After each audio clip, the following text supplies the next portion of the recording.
It is 4 minutes after the hour, Barbara, if you want to get Yep, started. yep, I'm going to go ahead and get started. So I am Barbara Farmer, and I'm going to be presenting along with Zander Keig, who'll be introducing himself momentarily. But just to kick off, I'll say a bit about myself. My background is in cognitive science, and I think there's much that we can learn from that discipline that will help us understand our reactions at this moment in political history. And we'll be sharing some of that during this event. But before Xander says a few words about himself, I do want to give a shout out to Paige Schwartz, Mary Beth Stibbins, Abe Dana, and Brady Young. They are our event organizers and Zoom room managers. So they will be sending messages into chat, directions, and that sort of thing. They are making this event possible. So I have to give them a Braver Angels welcome with our jazz hands. Xander, do you want to say a little bit about your background? Absolutely. Thank you, Barbara. Hello, everybody. My name is Zander Keig. I am a licensed clinical social worker, and I really find it quite complementary the way Barbara and I, our education and our experience blend really well for this particular topic because there's a cognitive science piece. And then for my part as a social worker, primarily working as a medical social worker, the psychosocial or the psychoeducational experience that I have. So we're going to be covering a lot of different things, and I'm really glad that you're here to join us. So thank you. All right, so get to the business at hand. The title of this meeting is How to Become Politically Anti-Fragile. The idea for this meeting came from a book called Anti-Fragile, Things That Gain from Disorder. The author is Nassim Nicholas Taleb. Taleb is a mathematician, something of a modern day philosopher. He's written several books. They're all pretty fun and interesting to read. He spent most of his time in his career as an options trader, and his strategy was always to position himself to make large gains from rare positive events, but to protect himself from those events that have catastrophic consequences. Essentially, not to be fragile to external events. And that's kind of what stimulated him to write the book. And he goes through several different ways in which disorder and stressors create anti-fragility. But he came up with that word because he looked at the word fragile and he was like, well, there is no opposite to the word fragile. So he coined the term anti-fragile as something opposite to fragility. And we'll be talking more about that as the presentation goes on, but that's to put it into context, because when Xander and I have given this presentation before, people were like, well, why are you using the word anti-fragile? I've never heard that word before. So that's the background for the word. Well, the title is How to Become Politically Anti-Fragile. There is a subtitle, and the subtitle is Learn to Love Challenges to Your Political Beliefs and Create Unity from Division. And the idea behind that is that the only way that unity can be achieved is if you're putting together two things that don't necessarily belong. Unity doesn't mean conformity, it doesn't mean sameness, it means combining things that are different. It's rather a creative process, and that's the way I like to think of it. A little more background on this presentation. This presentation was originally developed in 2021 after the 2020 election when Reds were very distressed over the election outcome. I imagine some Blues feel that way now, but Reds have been there. And this formulation of the presentation has been adapted for Reds and Blues. It was the only difference was some of the examples that we used. But if it does have remnants of a red tinge, I apologize. Please let us know. We can adapt. In the spirit of full disclosure, both Xander and I are red leaning, and just wanted you to know that.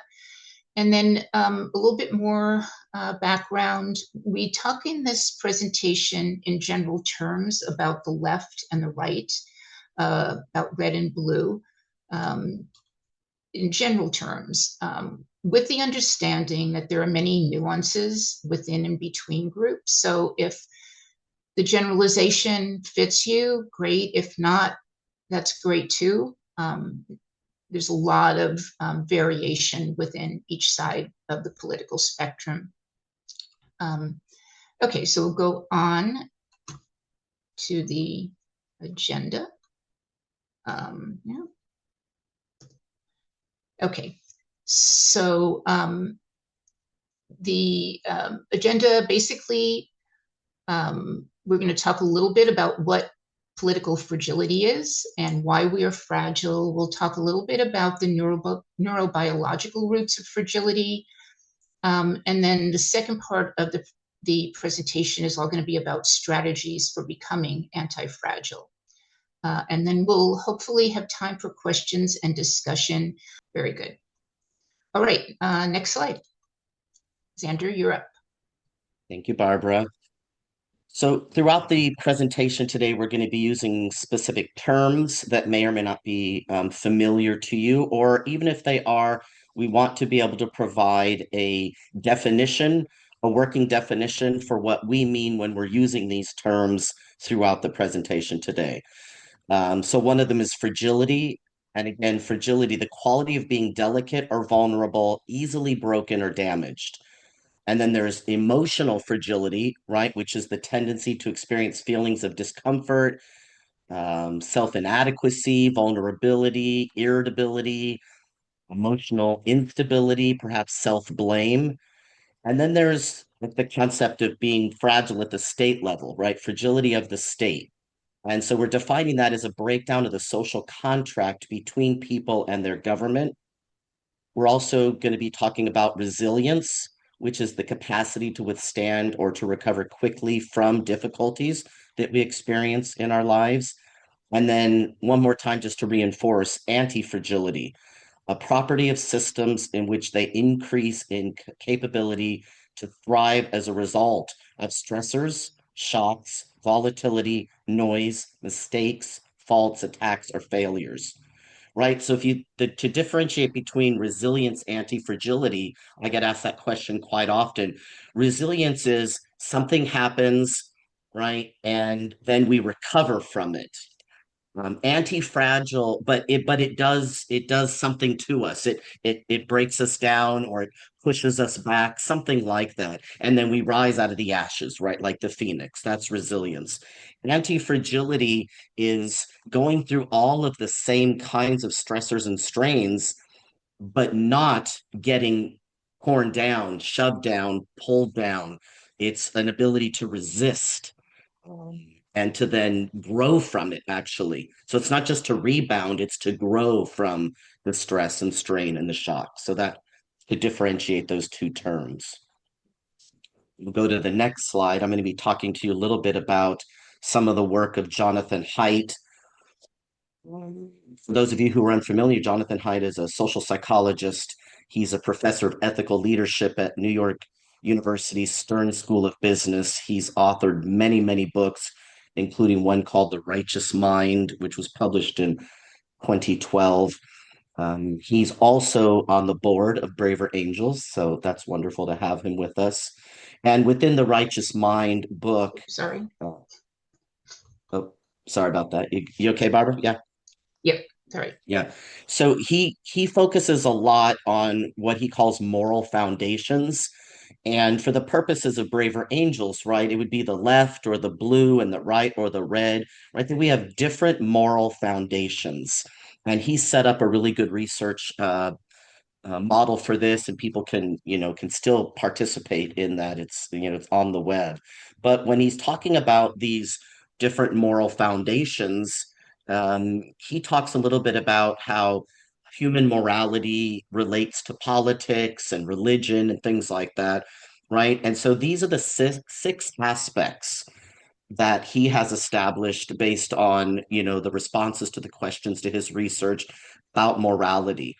And so one of the aspects is care, or the care harm, right? Sort of the dynamic between them, fairness and cheating, loyalty and betrayal, authority and subversion, sanctity and degradation, and then liberty and oppression, right? And so what Haidt has determined through his research is that the blues and reds, or people on the right and the left, we differ in how we prioritize these foundations. It's not that some have, like reds are some of these and blues are some of them. It's that we all basically have the same moral foundations. It's how we prioritize them, right? And so, for example, people who are on the left, or the what we call the blues, might put as a priority, as a value, fairness and harm, perhaps liberty, right? And then you might imagine that, people who are libertarians might put liberty as their primary value, and individuals on the right, or reds, are going to be looking more at things like fairness, harm, liberty, authority. Actually, it's all of them. So the interesting difference between the left and the right is that it's not just the priority, but it's also the number of these moral foundations that are attended to. So again, on the left, fairness, harm, and liberty are the primary.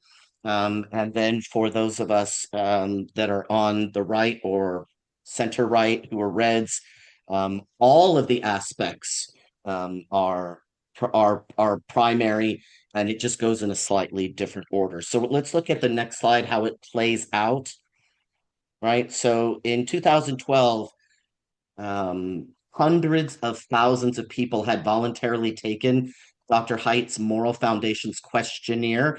You can do that yourself if you'd like, at another time and date, at yourmorals.org. But you can see that the emphasis on certain moral values differs across the political spectrum, as I mentioned previously, right? And so you can see the difference between, the blues and the reds, and the yellows or the golds. Those would be the libertarians, right? You can see the difference in where we prioritize these moral foundations, and how they differ based on our political, the way we vote, or the parties that we are members of. So you can see the liberals, the conservatives, right? So liberty is not included on the slide, but it's one of the things that's important to liberals, conservatives, and of course, not unsurprisingly, to libertarians. However, the left and the right interpret liberty, or oppression, in different ways. So the left is focused more, this is based on Haidt's work.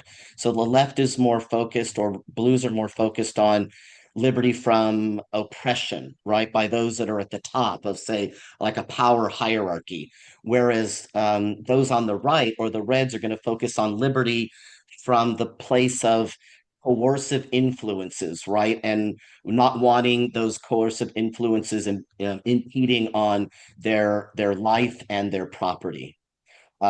Just quickly in chat, people can just say a quick yes or no, nothing more than that. But I'd like to see, does anybody find this data based on research surprising? Is anybody finding it surprising at all? So some no's, some yeses. I'll wait for a few more people. Those are coming in direct, so other people can't. Not so much. Confusing. A lot of no's, some yeses. Okay. So what we're gonna be talking about might help clear it up for some people that find it a little confusing. But also, we're not going to go into too much depth. We're going to go more in depth into Jonathan Haidt's research, but you can learn about it again at yourmorals.org.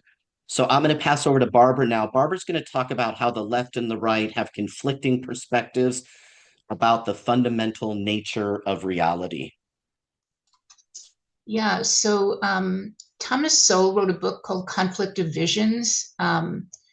And his point is basically that the left and the right bring to the table different assumptions about the world. Sowell asked the question, why do the left and the right fall on opposite sides of so many issues? We fight about so many things. We're opposed on so many things. And it's because he says we bring different worldviews to the table. And those worldviews include things like human nature, freedom, equality, justice, and even how we acquire knowledge, how we learn about the world. And this actually comes down to different definitions about different definitions of those different aspects of the world. And it makes it very challenging for the left and the right to bridge that divide because we often end up talking past one another. And I'm just going to go through differences in generally the way the left and the right define these terms. For example, human nature. For the left, human nature is considered somewhat perfectible, and that perfection can be gained through the process of enlightenment. And often the left sees certain individuals as more progressed, more enlightened than others, and that those more enlightened individuals really should be our decision makers, kind of a philosopher king perspective. On the other hand, the right sees human nature as infinitely fallible and imperfect. And even those that are highly educated and enlightened are subject not only to error, but also to temptation and corruption. So we always have to look at human beings as flawed. There's a book that kind of gets at this a little bit. It's called the Wisdom of Crowds, why the many are smarter than the few, and how collective wisdom shapes business, economics, societies, and nations. It's by James Surowiecki. Basically the point is that, you can have these very smart, enlightened people, but it's the collective knowledge of a bunch of individuals with different points of view that brings us closer to reality, closer to the truth. Another thing, or another definition that differs between the left and the right, is freedom. For the left, freedom often refers to access to resources and systems that help people flourish. For example, someone on the left might say, well, people can't flourish without an education or a job or access to medical care. We hear this from AOC, Bernie Sanders. It's, people need these resources available to them. Otherwise, how are they going to flourish? How are they going to be the best they can be? For the right, on the other hand, freedom means the absence of interference, as Zander said, lack of coercion. It's that lack of coercion that allows people to thrive and to pursue their own self-interest of life, liberty, and happiness. Justice is another word where the left and the right get into trouble talking to one another. The left often talks about distributive justice or compensatory justice, basically taking into account past oppression and injustices when meting out justice today. For the right, justice typically means just equal treatment under the law. I treat you and me and everyone exactly the same without taking into account someone's history. Equality is another term where we frequently differ. The left often attributes systemic disparities to things like discrimination, oppression, or bias, whether it's implicit or explicit. For the right, disparities are a natural part of reality. People are born with different abilities, talents, or they live in different geographies with different resources. They do have different histories. Those disparities are perfectly normal and natural. We can't compensate for all of them. And equality, very much like injustice, it's basically the equal opportunity, no obstacles to one's pursuing one's self-interest, regardless of where one starts out in life. The acquisition of knowledge is really kind of an interesting one. And we kind of saw this during COVID. Probably most explicitly, the left tends to think of knowledge as being the domain of experts, again, the enlightened individuals. We need to listen to the experts, listen to what the experts say, listen to science. And the right, it's not that the right says we should ignore experts or science, but the right often wants to look to experiential knowledge, especially knowledge that has stood the test of time. There's a term called iatrogenics, which is basically refers, used in the medical disciplines. It's harm caused by taking expert advice, like you're given a cure for some disease and it hurts you in some other way. So rights are very sensitive to that trade-off. There's a quote by Albert Einstein that says, and I don't know whether Einstein was on the left or the right, but it seems to apply to this acquisition of knowledge. Whoever undertakes to set himself up as a judge of truth and knowledge is shipwrecked by the laughter of gods. We're always in that search for truth and knowledge, and no individual ever has it. Taleb has an interesting perspective on this too. It's not a quote, I'm paraphrasing, but he says, basically, if your grandmother and the experts disagree, listen to your grandmother, because your grandmother probably is telling you this based on something tested in, tradition tested over a long period of time. And so that's another difference, the way the left and the right look at the world.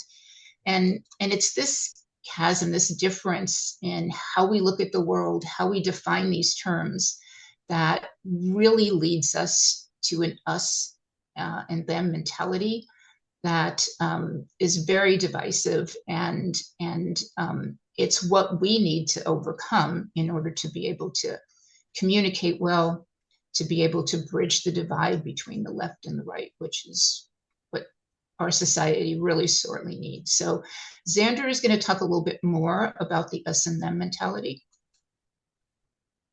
Thank you, Barbara. I also want to say really quickly, for those of you who joined prior to Barbara going over the agenda and me going over the definitions, you might have missed Barbara in the very beginning of the workshop. She mentioned that we were going to be talking in generalities. So if you joined us after she said that, you're wondering, like all this left-right kind of talk, it's because we're talking in these generalities. So I just wanted to bring everybody up to Yeah, speed. thank you, Zander. Yeah, there is a Of lot of course. nuance, and we realize that generalizations are not always perfect, Yeah. but they do kind of indicate something about the world that's sort of important to help our understanding. Yeah. It's like stereotypes. They do exist, right? But we can't rely on them. So yeah, as you can imagine, right, with these collisions of worldviews, they're going to set up this us versus them mentality. And so then we're going to be judging people based on our worldview, right? We're going to look to other people around us, and we're going to notice that they are thinking different things, believing different things, acting in different ways, and it's going to maybe cause a big issue in our families, in our workplaces, in our society, in all these different ways. And so this us them mentality. So the idea is you're either with us or you're against us. You're with me or you're against me, right? So this can be on an individual level, and it can also be at that group level. So if you're with me, if you're part of us, then I'm automatically going to think that I can trust you. But if you're with them, you're not so trustworthy, right? When you're with us, when you're part of us, then I can see you as the unique individual that you are. But when you're part of them, you're all just one big basket of deplorables, right? It's just one group of people. If you're with me or us, then you're safe. You're a person that I can be around and I feel safe around. But if you are from that other group, if you're from them, then no, I'm not safe with you. As a matter of fact, it's worse than that, maybe, right? It's unsafe. You might be menacing, a threat to me. If you're part of me, part of us, right, then I'm feeling like you have the right convictions, you're of pure heart and soul, everything about what you stand for, I'm behind. I'm just really disgusted by what those people over there think and want and believe, and what they're doing. Um, when you're with me, you're a rational person. When you're with them, you're just ridiculous. I don't even know how you're making up your mind about things, right? I can't trust you. We're calm. You're angry, right? So this mindset of us versus them, if talking about it clinically, because Barbara and I come from clinical backgrounds, this is what we would call a cognitive distortion, right? And so cognitive distortions are negative or irrational patterns of engaging, right? Or patterns of thinking. And so cognitive distortions can occur in numerous mental health conditions, right? People with mental health illness can have a lot of cognitive distortions. Um, but not necessarily. You don't have to have a mental illness to have cognitive distortions, although having cognitive distortions can lead to symptoms that are traits of different mental illnesses, like anxiety and depression and things like that. The good news about cognitive distortions is that we can actually stop these negative thought patterns before they disrupt our lives, our relationships, our job. Um, our marriages, these kinds of things, right? But how do we do that, right? How do we disrupt these cognitive distortions? That's a topic for a whole other session because it's quite in depth. But again, as Barbara mentioned previously, if you weren't here, the second half of our workshop today is going to be focused on strategies. And so we'll be getting to some of that. But we're going to be talking about those tools and strategies later. So let's move on to talk a little bit more about fragility, and fragility in particular, as it presents as fear, right? And we know that fear can lead to anxiety, right? And fear tends to be something that's in the future, right? It's either happening right now or it's something in the future. And even if it's something in the future that may or may not happen, it feels like it's happening in the present, right? And so that's where the anxiety comes from. When we're anxious, we're not able to think clearly, right? We can't make rational decisions when we are anxious. That part of our brain is just not accessible. The anxiety has sort of commandeered our brain. But what is it that we're afraid of, right? Are we afraid of losing our jobs? Are we afraid of losing friends, of family, right? And where is this even coming from? Like, because we're afraid of telling people what we think and feel and believe about something, who we voted for, these kinds of things. And where does that fear come from? And what does it do? Right? People might have a fear that we're losing democracy or that the elections are rigged, that we're living in a fascist totalitarian system, that there's cultural disintegration happening all around us. Perhaps white or other racial supremacy is everywhere around us, that violence is out of control, that where no one is safe, that we're headed towards a civil war. So you can imagine that, living in a constant state of fear, which would mean a constant state of anxiety, is going to make us much more fragile to the world around us. Everything that's happening, that's going to make us much more fragile.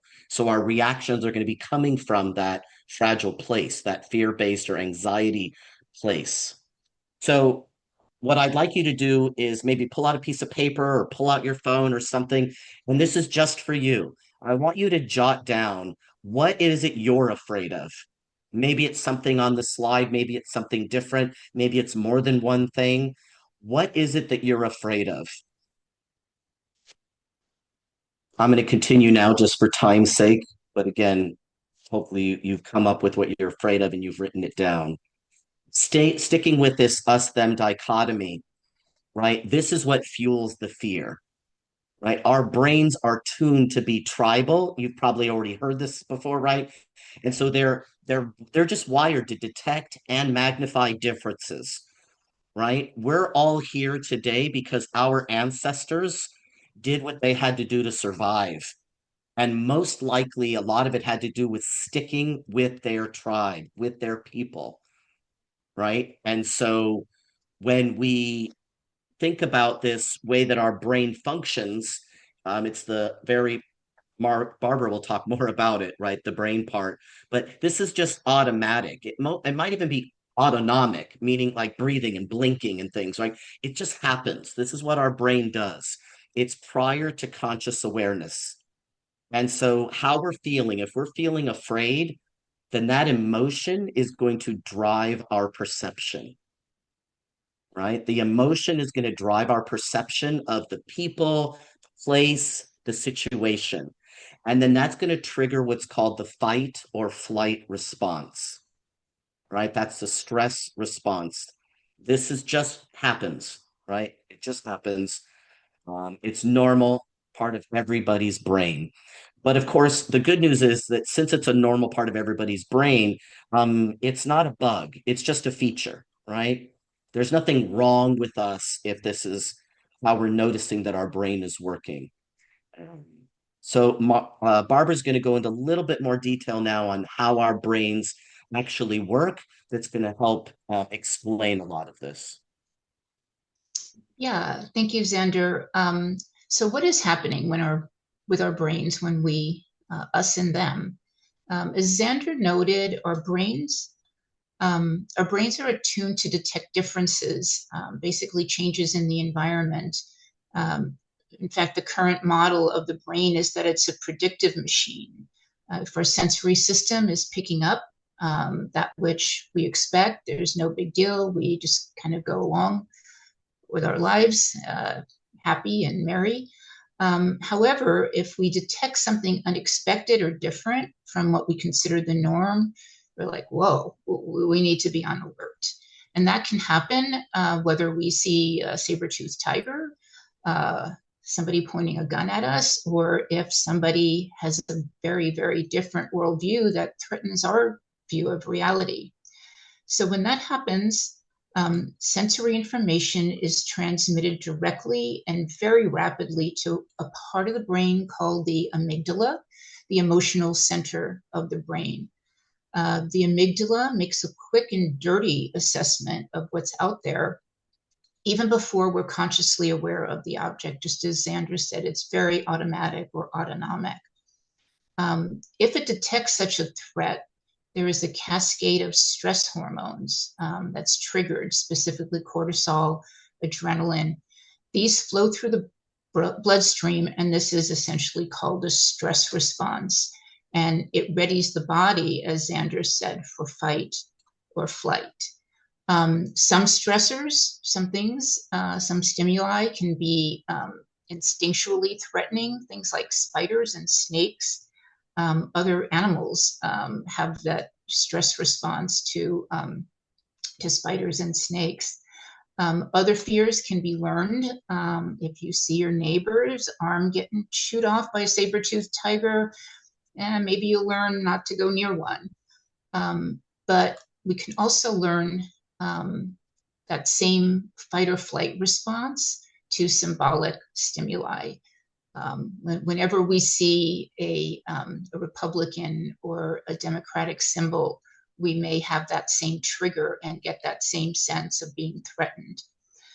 The stress response is basically evolutionarily adaptive. I mean, when we were out on the savannah, being attuned to threats, being attuned to changes in the environment were helpful to us. But in our current environment, those fears can be really maladaptive and lead us down the wrong path. There's another part of the brain that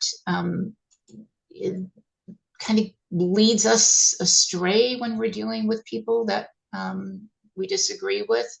And it's the insular cortex. It's embedded deep in the brain where the temporal parietal and frontal lobes meet. And the insular is responsible for disgust, that feeling of disgust we have.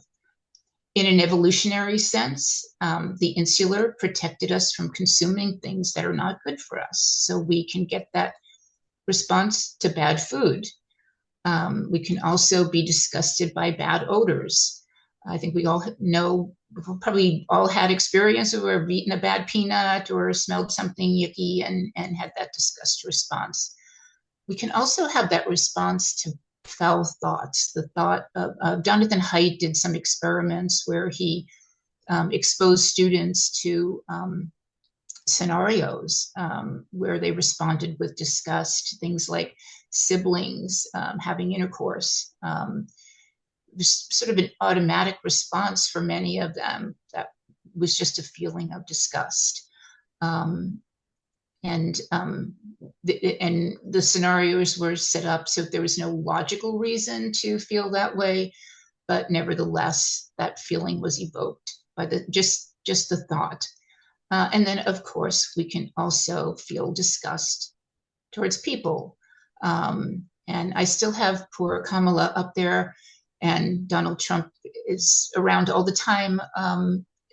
We often, I hear people expressing disgust in relation to what Donald Trump says or what Kamala Harris has said.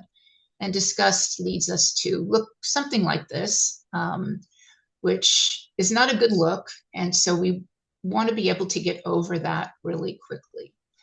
And so that kind of leads us to the end of this part of the presentation. We're now going to go into breakout rooms.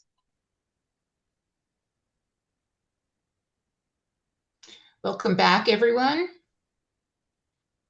So we're just going to take 5 minutes. I think Mary Beth will call on people. We're just going to take a little bit of time for you guys to share one or two things that you discussed in the breakout rooms.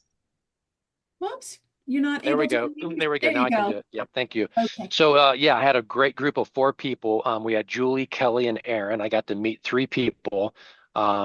Just a little bit of diversity with the group. It was great to hear from everybody. One funny story was that Aaron from Portland, Oregon, had a cafe next door called Bipartisan something. I can't remember if it was Bipartisan Conversation or it was basically a cafe. They're already involved in Braver Angels. They're a red-blue husband-wife combo, and they just entertain red-blue conversations within their cafe. I just thought that was so cool. And then, And they were at our convention, Rhett. Very cool. Yeah. Very cool. So That's interesting. great. Well, anyway, it was just fun to hear from them, learn from them. They all had very valid concerns, and it was just great to hear that they're here today, learning more about this topic. So it was a fun, great breakout room. Thank you so much. All right, next up is Jen. Go ahead and unmute yourself, and then after Jen will be Beverly. Hi. I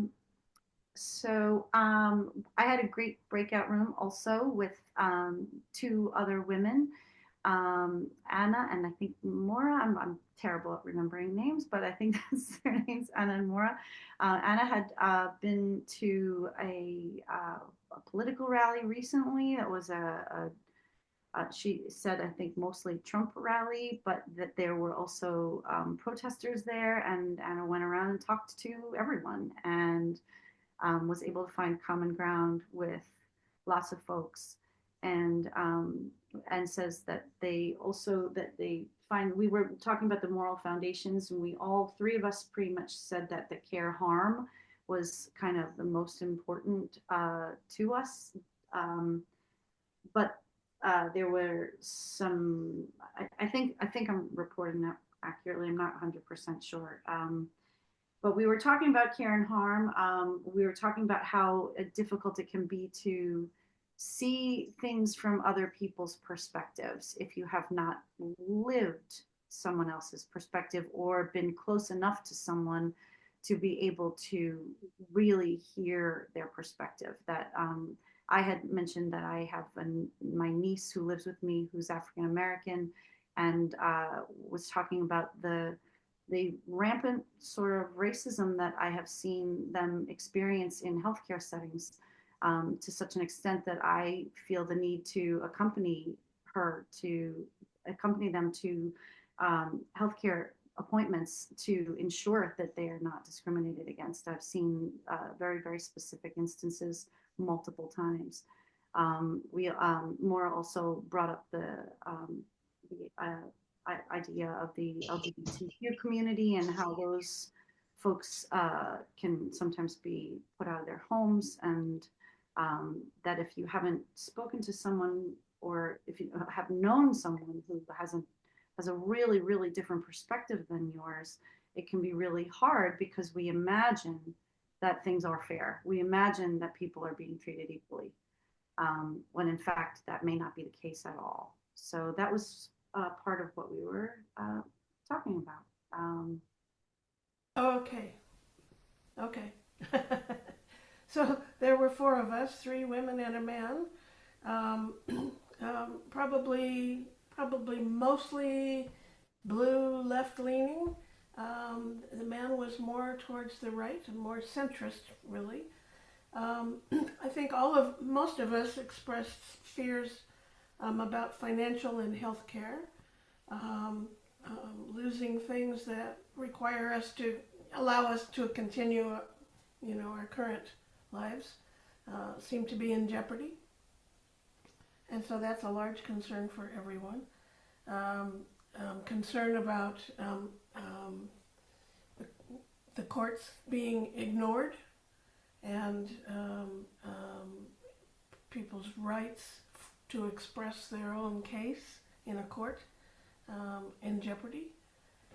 There was a thought that maybe a solution could be a third party, but the discussions started to talk about that, and the idea was maybe the third party just splits the vote further, and really causes more problems than it might solve. So at that point the session was closed, and so we didn't have any further discussion with that. Next section. Yes. Yes. Thank you, Barbara. Okay, let's jump right back in. So Barbara went over a lot of information about the brain in general. Let's talk a little bit more specifically about the prefrontal cortex. That's the part of the brain that's right here behind the forehead. It's the last part of the brain to fully develop. They think that happens between the mid to late 20s, unless there's some sort of delays that might happen.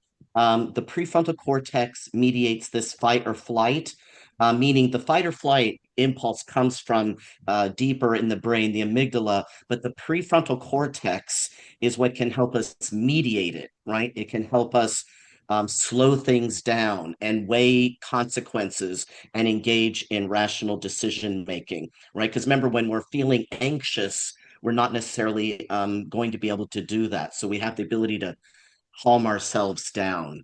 We'll talk more about that in tools and strategies. So with the prefrontal cortex, we're looking at self-control, emotion regulation, more goal-directed behavior, problem solving, planning, analysis.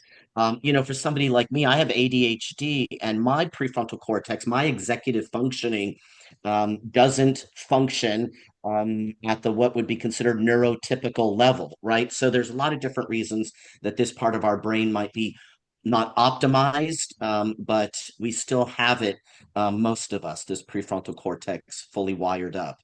And so when we're able to have the prefrontal cortex active and engaged, right, then we're going to be able to be better in control of our impulses, which then means we can stop categorizing people or ideas or thoughts or beliefs into this us and them, evil or immoral or wonderful and can't do any harm way of thinking, right? We can take people out of those boxes. Just because someone disagrees with us doesn't mean that, which can bring up strong emotions, doesn't mean that we have to react or respond to those. We can make sure to find out a little bit more about a person before we start acting on the thoughts or beliefs that pop into our mind. The thoughts are not facts, which is a good thing that I like to hold in my mind. I'm going to go over also talking a little bit about, on the next slide, what is considered the anti-fragile mindset, right?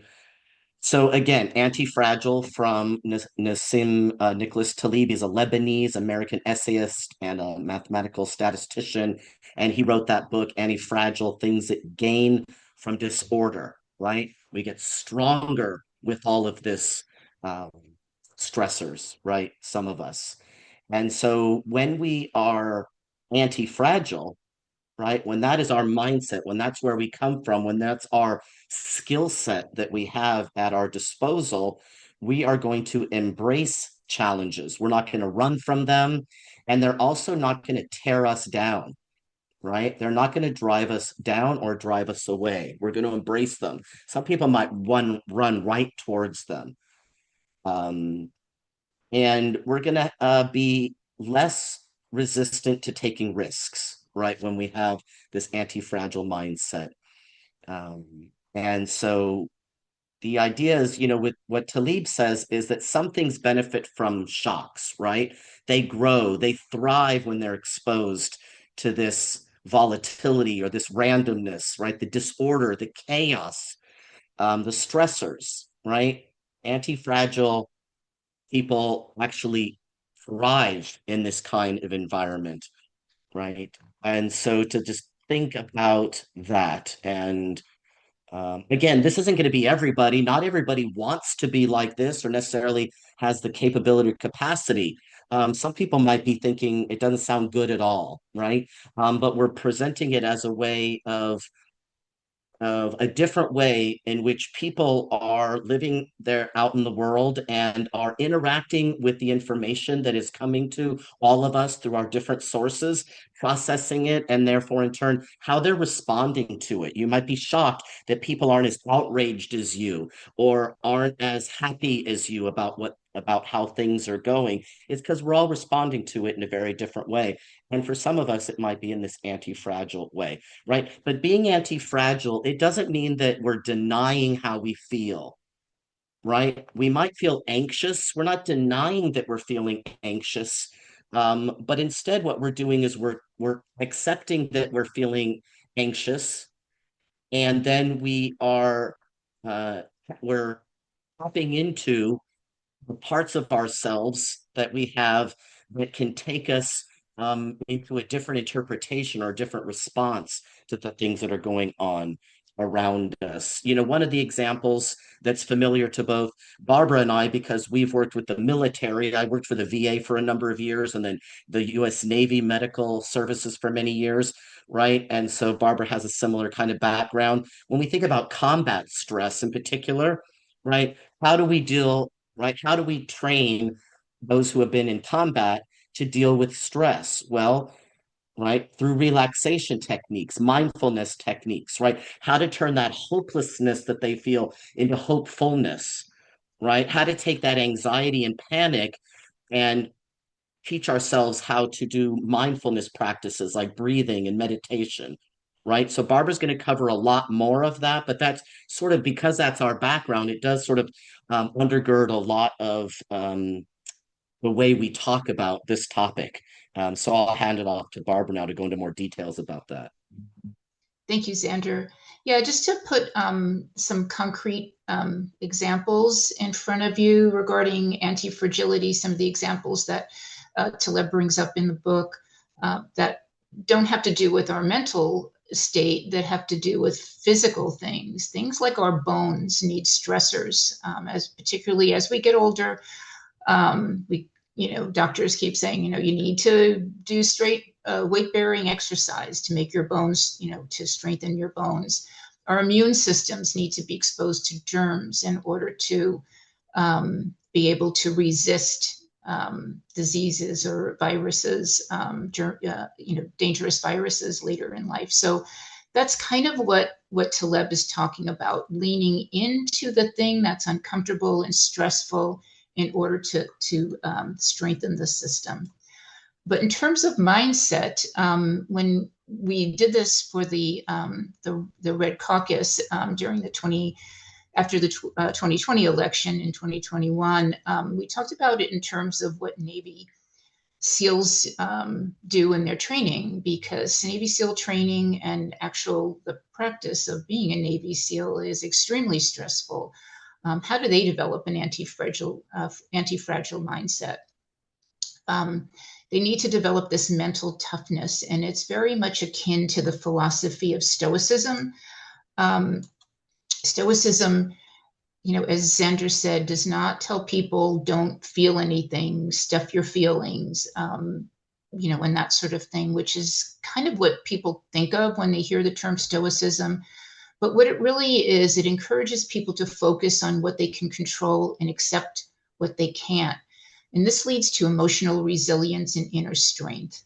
And it helps individuals manage stress. It helps them deal with setbacks and uncertainties. One of the terms that's used in Stoicism is amor fata, love fate. Regardless of what fate brings you, take it in, embrace it. If it's something good, wonderful, be happy in that, find joy. If it's something negative, still embrace it and let it make you stronger. But also this has a lot to do in the clinical practice with cognitive behavioral strategies, which focus on using that reasoning prefrontal cortex, that part of the brain, to overcome immediate emotional responses. So these strategies can help you develop an anti-fragile mindset. And so we're going to talk about some of them in the rest of the presentation. We're going to talk about goal setting, mental rehearsal, arousal control, perspective taking, and we'll talk a little bit about paradigm shift. It's not really a strategy, but it can emerge from using these strategies and really change the way you look at things. So I'm going to go over goal setting quickly. You may have heard the term, how do you eat an elephant? One bite at a time. Basically, that means set your goals, but break them down into small bite-sized pieces. Don't try to achieve a long-term goal or a big goal all at once. Break it down into manageable slices.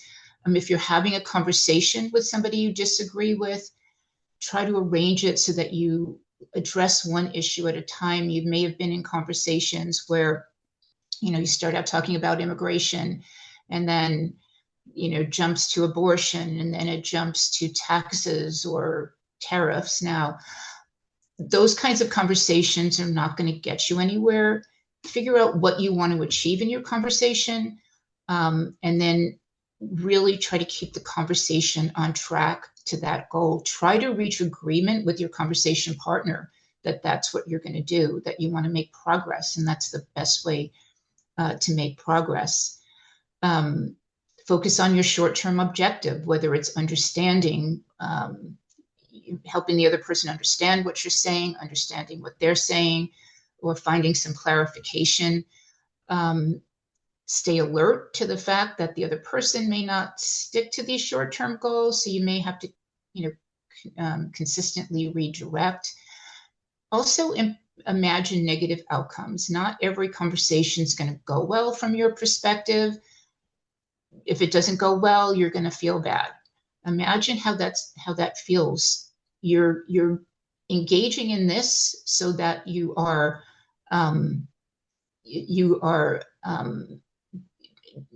trying to experience the negative before you actually experience it in reality. So yeah, keep things contained, I guess, is the best way to talk about that. Zander will go on to talk about mental rehearsal. Yeah, so the next strategy is mental rehearsal. And what I find really interesting about the brain is that, as magnificent as it is and all that it is capable of, it does not have the ability to differentiate between actual and perceived experiences. So what that means is we can run scenarios through our mind and we can figure out, how am I going to say what I want to say to a person? Or how am I going to proceed in a particular situation? And you can run through all the scenarios. Well, what if they say this? Well, maybe I can say that. And well, what if I started with this instead? What might they say, right? We could do it with conversations. We can do it with a lot of things. When I was in the military, we did it as part of our training. They wanted us to close our eyes and imagine different scenarios in our mind, in addition to all the actual training that we were doing, right? And so when we mentally rehearse ahead of time, then we can better be prepared for the challenges that we might face when we're interacting with people or in just whatever situation we find ourselves in. We can anticipate the possibility of what we might say or what we might do that could set somebody else off or what might set us off, right? And we can change the language that we use to see if we that might diffuse it. Again, this is all just in our heads before we even are face to face with another person. We can run through the arguments that we have for why something is a good idea or why something is a bad idea. And through that process, we can become aware of any inconsistencies that we have in our own argument, right? Which can be very beneficial when we're trying to have a conversation with somebody, not persuade them, not debate them, but actually just get our point across to somebody else. And then we can imagine all of the negative possibilities and adjust how we might respond to those. Another interesting story that I read a story once years ago about how the gold medal winning Olympic swimmer Michael Phelps, his coach, of course, had him do a lot of laps all the time in the pool, right? He was constantly training as a swimmer. But he also said to him, I want you to do mental training, mental rehearsal. I want you to run through scenarios in your mind when you're out of the pool, not just in the pool. And so one of the scenarios he ran through his mind served him quite well at one of the competitions he was at. He won the competition, but people noticed that his goggles were filled up with water. And when your goggles fill up with water, you're not able to see. And so he did his swimming with his eyes closed. And somebody asked him later, how did you do that? And he said, well, I prepared for it in my mind.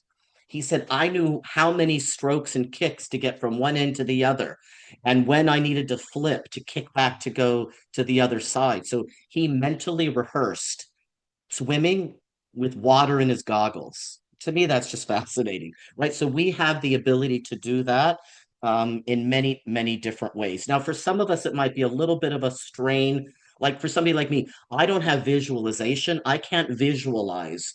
So I have to find a different way to rehearse that doesn't conjure up images, but I can still do it by just doing it through thought, right? Through the mental thought process. Barbara's going to talk to you now about arousal control is another one of the strategies. Yeah, this is an important one. This is about tamping down that fight or flight feeling that you have when you feel threatened, that we talked about earlier. It has to do with modulating your level of physical and psychological stimulation. Optimal arousal usually follows a U-shaped curve. So if you're too aroused, it's suboptimal, and too little. Too much it just causes anxiety and you get really agitated. But if it's too little, then you feel a sense of apathy. I don't really care. So when you're engaged, you want to try to achieve that flow, that up in the upper right-hand corner. That's the best level for dealing with problems, for dealing with challenges. But the important thing to remember is that the greater the challenge, the more skill you'll need in arousal control. And some techniques for controlling arousal, Zander mentioned earlier the idea of breathing techniques. Even Navy SEALs are taught to do this. It's called box breathing or 4x4 rhythmic breathing. Breathe in for 4 seconds, hold for 4 seconds, and then breathe out slowly for 4 seconds. Different people use different timing strategies, but that sense of rhythmic breathing can really turn down the nervous system so you're not so agitated. But there are other ways of fortifying yourself against too much arousal. And one of those ways is by exposing yourself in small doses to ideas that conflict with your own. So, you need to go to media, whether it's written or online podcasts, to hear ideas that differ from your own. You may not get through like a 2-hour podcast, but try to spend initially at least like 10 or 15 minutes, again, in small doses, listening to people that disagree with you. There's a process called desensitization. It's used a lot with phobias, where, with fighting fear. When people are afraid of flying, they may, go through this cognitive behavioral therapy, and they'll just, at first see a picture of an airplane, and then maybe they will go to an airport, and then maybe get on a plane and then get off a plane. So little by little, they're exposing themselves to those things that are threatening and that cause fear, that cause that arousal. When you do this, you can learn to accept that feeling of being out of control, that feeling of discomfort, and slowly sort of whisk that away. You need to learn to accept failures and errors. Taleb refers to errors and stressors as information. When you're exposed to ideas that you disagree with, that cause that kind of stress and anxiety, that tells you that maybe you don't understand your own position as well as you thought you did if you feel threatened by what someone else says. So listen, dive in, lean into those stressors, lean into people that disagree with you, because they're going to make you stronger. They're going to make you more able to argue your own position. If you only speak to people that agree with you, you're not really learning anything. You're just hearing what you already think. There's another psychologist, Philip Fernbach, I think his name is, out of Boulder. And I heard a talk that he gave once, and he said our brains are not meant to think alone. And I think that's really true in this case. To really understand yourself, to understand your own position, you have to listen to challenges of that position, but do it little bits at a time so that you don't become overwhelmed. Eventually, you may even get to enjoy it. There are lots of people that really enjoy debating, those that disagree with them. They have vigorous debates. They don't hate the person that disagrees with them because they know that other person is arguing from their own sense of reality, and each person is learning something through the process of debate. And then, as you lean in and you disagree, then at some point you may need to reappraise and reframe. And Zander's going to talk a little bit more about that. Thank you. So let's talk a little bit about perspective taking. Perspective taking is, well, it's the act of perceiving a situation or understanding of a concept from an alternative point of view, right, that another person might have. As you can see from that cartoon right on the slide, the difference between them, right? Perspective is not the same for everyone. So how do we gain perspective? Or maybe you can ask yourself, why would I want to understand someone else's perspective? Because they're wrong, right? You might, when you encounter somebody who has a different perspective, the question you might ask yourself is why? Why would I even want to understand it, right? Well, because of theory of mind, right? Theory of mind is the awareness that people have individual psychological states that differ from one another, right? So we might be curious about what brings that person to that conclusion.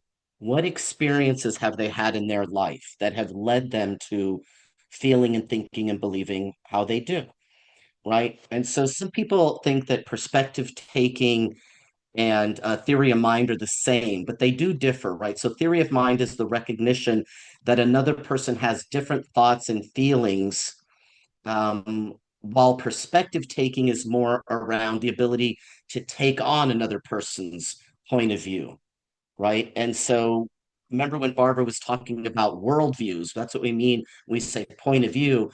Our views are organized around our worldview, right? Which is a collection of attitudes and values and stories and expectations that come from the world around us, right? And they inform every thought and every action that we take.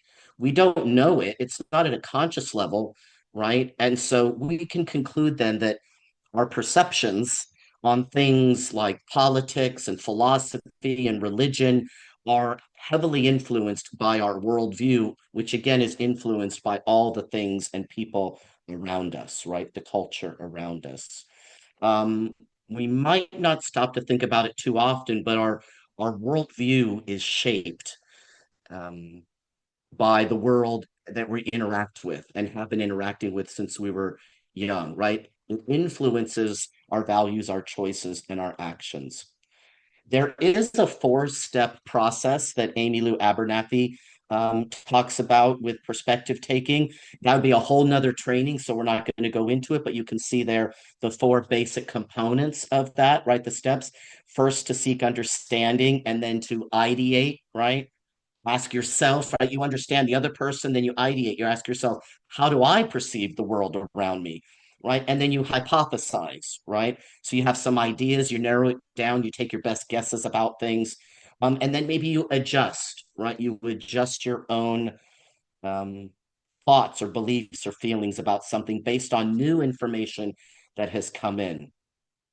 And one of the ways, or the different ways that we can expand our perspectives, in addition to having conversations with people who don't agree with us, is by taking in information from a lot of different sources, right? So, or academic disciplines. So, reading across disciplines or reading across some different news sources, right? And taking all of that information in so that we are not in those echo chambers, right? That shows us other perspectives. And we might just gain an understanding, oh, that's interesting, or we might adjust our own as a result. Barbara's now going to be talking about paradigm shifts, which remember she mentioned wasn't an actual strategy, but that it is very important to the topic that we're talking about. Yeah, thank you, Zander. And I included the idea about paradigm shifts because it really is like changing the way we look at the world. That's why I love these Escher prints because they really kind of boggle the mind. They make us look at the world in a different way. But a paradigm shift refers to a fundamental change in the basic assumptions about the world. I think it was in the 1940s, Thomas Kuhn wrote The Structure of Scientific Revolutions, and he talked about normal science and scientific revolutions. He defined normal science as incremental or cumulative additions to a generally accepted model or theory, while revolutionary science referred to a qualitative change in the model or theory or a shift in the worldview. For example, Copernicus took us from looking at the Earth as the center of the solar system to the sun as the center of the solar system. The classical physics versus quantum mechanics are two fundamentally different ways that scientists are still trying to resolve how they come together, unified theory, but they're two different ways of looking at physical reality. Historically, we've gone through hunter-gatherer to agricultural economics and systems, and then from agricultural to industrial to information, and information to what we're now going through is to an AI transition. We don't know how that's going to change our worldview. But all of these transitions really give us different, not just different perspectives on looking at the world, but really changing how the world is viewed wholesale. So likewise, we can have these paradigm shifts in how we look at the political sphere. But the important thing to remember is they require a challenge to our existing knowledge. And that is, where the anti-fragility comes in. We need to lean into that challenge. We need to have our own sense of knowledge, our own sense of rightness challenged, and be comfortable with that, and actually learn to love that. Paradigm shifts can be aha experiences, or they can take place over time. The important thing to remember is that paradigm shifts are really at the heart of creativity and problem solving. When two things come together, like think of like new molecules, hydrogen and oxygen atoms coming together to make something new and important and life-giving. So I like we talk in Braver Angels about finding common ground, being able to, talk to one another. But I really think these discussions between right-leaning and left-leaning ideologies can be a creative experience. It's creating the idea is to want to create something new out of our differences.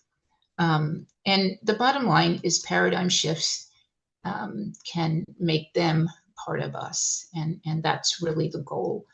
Last slide before we go into our next breakout room is, why do we want to do this? We'll have better health. We talked earlier about cortisol raging through your body when you're in that state of fight or flight. Prolonged cortisol can really, or chronic cortisol can really create a lot of metabolic problems. They can damage your heart. They can damage your kidneys. They can make you sick. You do not want to be in a constant state of chronic stress. You'll be happier.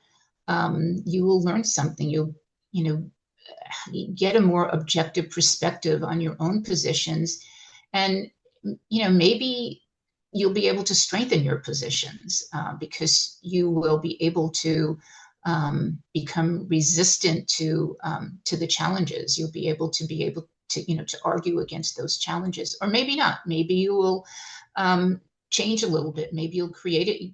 Have a new worldview and gain a more accurate perception of reality. Our convention, one of the themes of the convention in 2024 was create hope. And that's what we're really trying to do. I like this quote by Taleb: the more energy you put in trying to control your ideas and what you think about, the more your ideas end up controlling you. That's not a place we want to be. And then to end, he also said, be the fire, wish for the wind.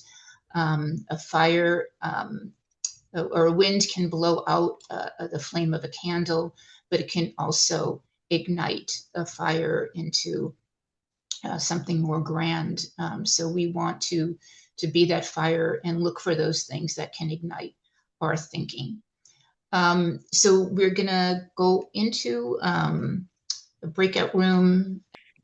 We're now going into the official Q&A for the workshop. So we'll have Mary Beth will be calling on people. All Kick right, off first, with it. yes, first up will be Lonnie. Okay, the question I have is kind of for anybody that can answer this question, because I thought one of the good strategies for me would be to be brave enough to listen to some conservative podcast, but I really don't know where to go, where I feel like I'm not going to be given a lot of misinformation or hate speech. So I don't know where to go. And I am fragile, and I don't want to turn on something and go, and run and hide under the bed. So I don't know where to go. Anybody got any ideas? There's a couple of news, online news programs, independent media news programs that I like. One is called The Hill Rising. They have a conservative moderator and a liberal moderator. So they usually discuss both perspectives very civilly. Another one is Breaking Points. They also have a conservative and liberal moderator. another one that it's a podcast that I like is called Unheard, and it's conservative, but it's very well moderated. To and doesn't I mean it doesn't feel to me to be overly conservative, but the moderator does have a conservative perspective. You might want to start with something like that has Okay. both, so that like you get that reinforcement that it's not just conservatives taking over the world. Okay. That you get that a little bit more balanced. And then we there's also the Braver Angels offers Walk a Mile in My News. Walk a mile in my news. Okay. Yeah. Different. We just offered one in Southern California.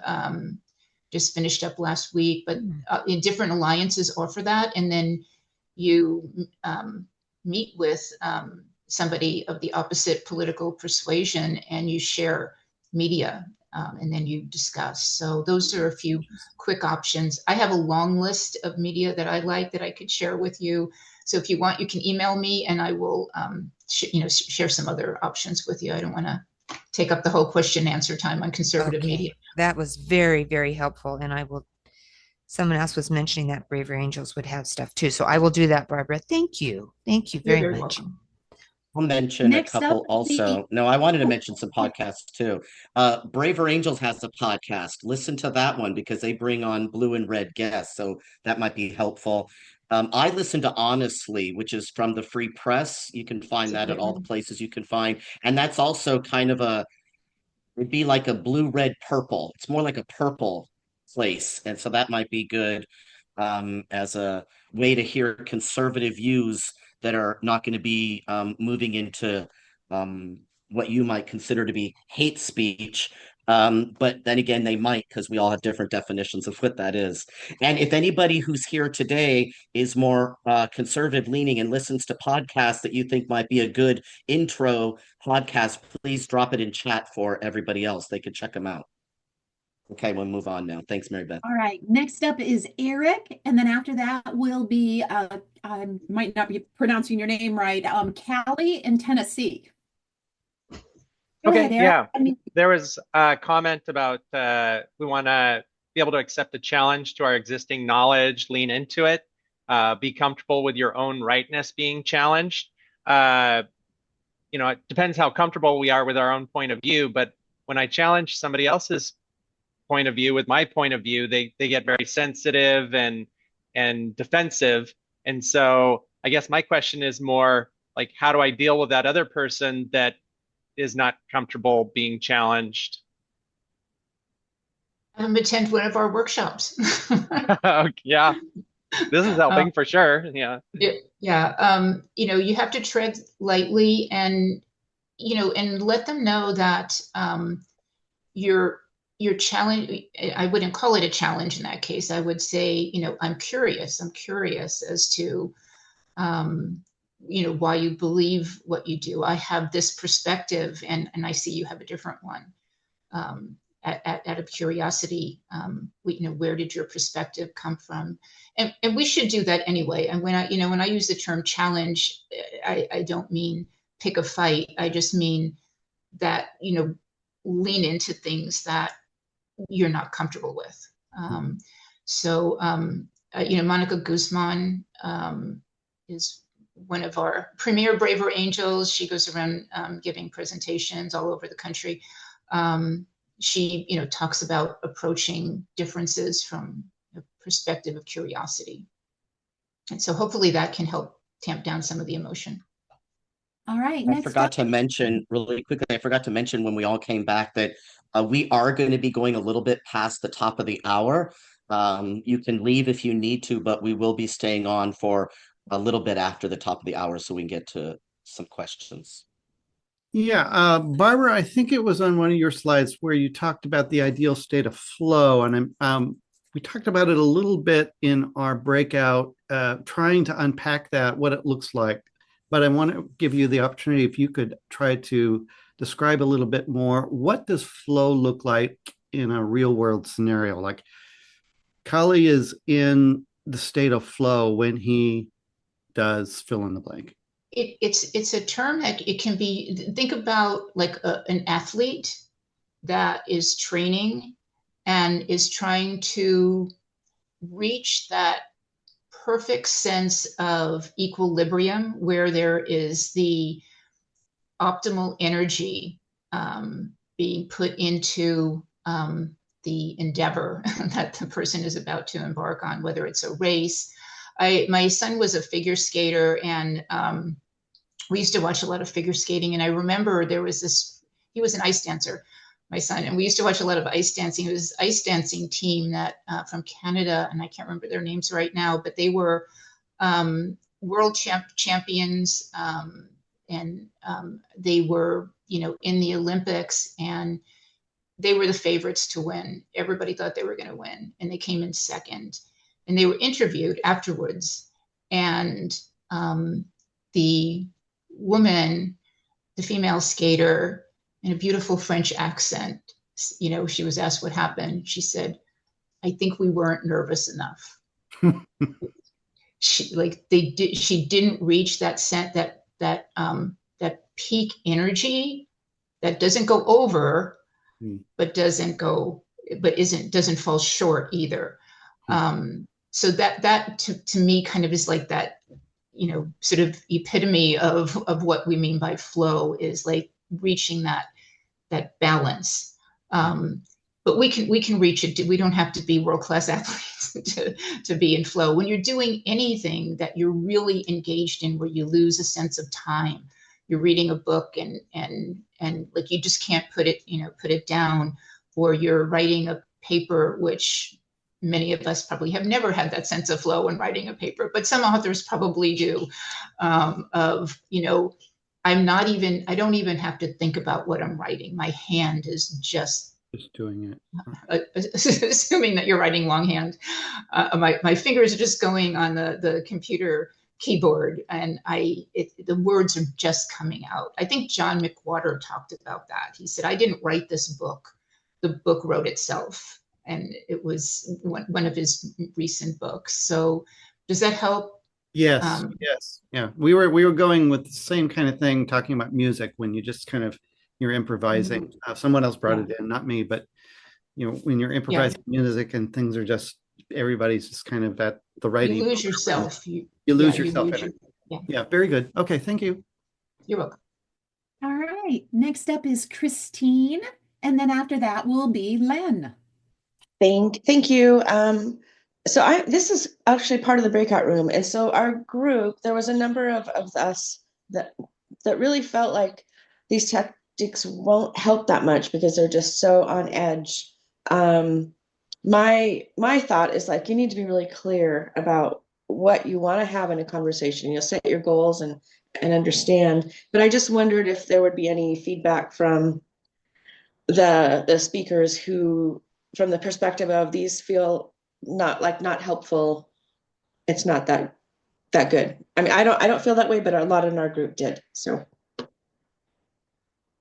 Zander, you do the clinical practice now. Yeah. So I don't know if that is. I know. My brain went going. Yeah. So the idea is that it'd be too hard because they're too on edge. Well, that is a personal choice to make to stay in that on edge place. To get out of being on edge, I would recommend things like mindfulness practice or meditation or breathing exercises, or getting out and walking and exposed to all the fractals in our environment, right? Different stress management techniques and strategies, making sure that everybody is getting a really good night's sleep every night. That's probably the primary and most foundational thing to pay the most attention to. If we're not getting a good amount and quality of sleep every night, we are going to be much more on edge and impatient, and have a more difficult time interacting with people in general. It's just what happens when we don't give our brain enough time to recharge and get some good repair throughout the night. And I think, Zander, you said something really important right at the outset, that it's a choice. So, I mean, if you feel that, you're too on edge, or if someone feels they're too on edge, to make any progress in this, then you're not going to make this progress isn't going to happen. Yeah. You have to make the choice. Like, I'm really on edge, but I am going to stick with it because it's important to me, because it will help me with my family relationships. It'll help me with my friendships. It'll help me learn something that I didn't know. I mean, we're on edge all the time about things, but we do them anyway. You know, anybody that has, you know, taken a test, you're on edge before you take a test, but you don't go, I'm not going to take it because I'm on edge. You have to make a commitment. You have to make a decision.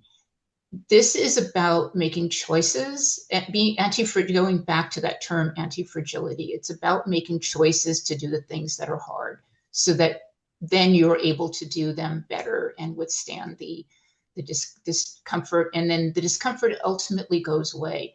But if you don't make that choice, it's not going to happen. And people are free not to make that choice. We're not telling everybody they have to be anti-fragile. But if you don't like being fragile, then it makes sense to do something about it. So that's how I would answer that. You know, everybody's a little different. Oh, okay. Yeah, a lot of what you talked about, I think, is kind of sets it up as a pretty high stakes situation. At least I have the anti-fragile mindset in front of me. I haven't read this book by Talib, so I only know what you've told me. But, you know, embrace challenges, lean into what is uncomfortable. And I'm wondering if sometimes there is a lot at stake, but I'm thinking lately it might be good to lower the stakes. I mean, and you know, I'm a cognitive psychologist by training, so I'm a little bit out of my bailiwick, but I've been working on a questionnaire of, you know, what's at stake here? Why? What do I hope to accomplish, or by talking to a person about politics? And, you know, from the breakout session, well, sometimes there is a lot at stake. One woman says that, you know, she'll get canceled where she works. And another person said, well, my identity is at stake.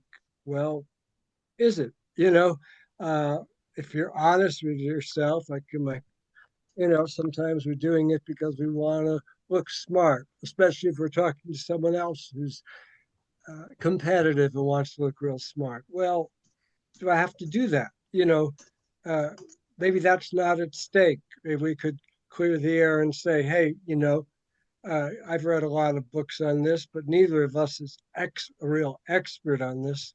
So, you know, there's not that much, that's not what's at stake. You know, you could lower the stakes rather than have this sort of exposure therapy that Talib seems to be talking about, or you jump into the, you know, dirt if you have a phobia or compulsion against getting dirty. You jump into the pigsty. Well, maybe you could just, you know, take small steps and think about, well, why are you threatened by that? Yeah. I don't know, Zander, if you want to comment. I would say that is actually a good strategy. That, you know, that political disagreement is not life and death, right? We don't have to think about it as life and death. And another good strategy, which we didn't talk about, is humor. I mean, some of what's going on, you know, is a Saturday Night Live routine half the time. I mean, and you know, we can think about it with humor, even though, you know, some of the issues are serious. So I agree with you, Len. I think we don't have to think about the stakes as always being that high. Greetings. I think I'm unmuted. I'm Jeffrey. First, I want to thank you for the workshop. I liked it a lot. I think it has a lot of really good information. It's a good overview and has a lot of stuff to dig into. I did just finish the Walk a Mile in My News workshop last weekend. So I went through that and I've had some great experiences there. My questions, I have two questions. It's really, especially in the strategies area, There's a lot of information there. Are there follow-up workshops that go into more practices and more depth into a lot of these strategies? And then the other question with that is, you've mentioned a few books in this meeting. I've certainly read The Righteous Mind, and that was fantastic. But you've mentioned a few others. Do you have that book list, or where do I find that? I do. And thank you. Yeah, we have a reference slide that Barbara's going to put up right now. We don't currently have any workshops that are specific to following up on those strategies. That is a good idea. Maybe we could do a series where we start out with an overview and go into some depth so we can have a conversation offline about that as the team. Can you see Yeah, that slide, Jeffrey? Yes, thank you. I'll take a screenshot. So yeah, so these are some of the references that we use to put together this workshop. Hello, I just had a question. If there is a good what is my worldview quiz, where you could answer the questions, but that it doesn't have an agenda. You just don't know if you just search for one. So I was just wondering if you have one that's kind of neutral that you'd recommend. I do, but I don't have it right in front of me. Barbara's going to show a slide that has our email addresses on it.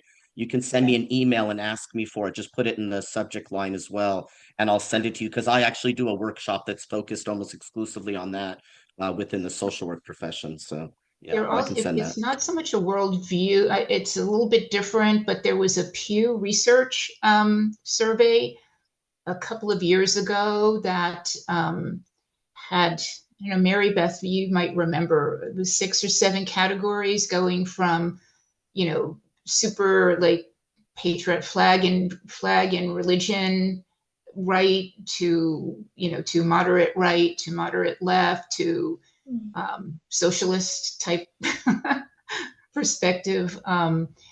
It categorized you in one of those categories based on your answers to the question. That one was kind of interesting.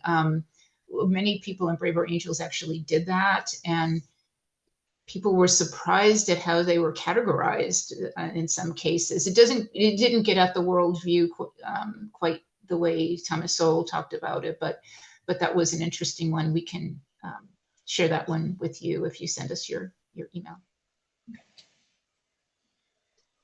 All right. I think we may have time for another question. Lonnie. Yeah, it's really just a quick comment. When you were talking about de-stressors, I find that exercise is a huge deal, and it doesn't have to be a 2-hour trip to the gym, 20 minutes yoga, 20-minute walk outside, 20 minutes on the bike just changes my whole perspective. So I wanted to include that. You're 100% right, and bad on us for not mentioning that. I think that is a huge one. Enjoy the rest of your Saturday. Yes. All right. Thank you. Thank you so much, you Goodbye, guys. It's been everybody. great. Thank you. Bye-bye. Thank you. Bye-bye.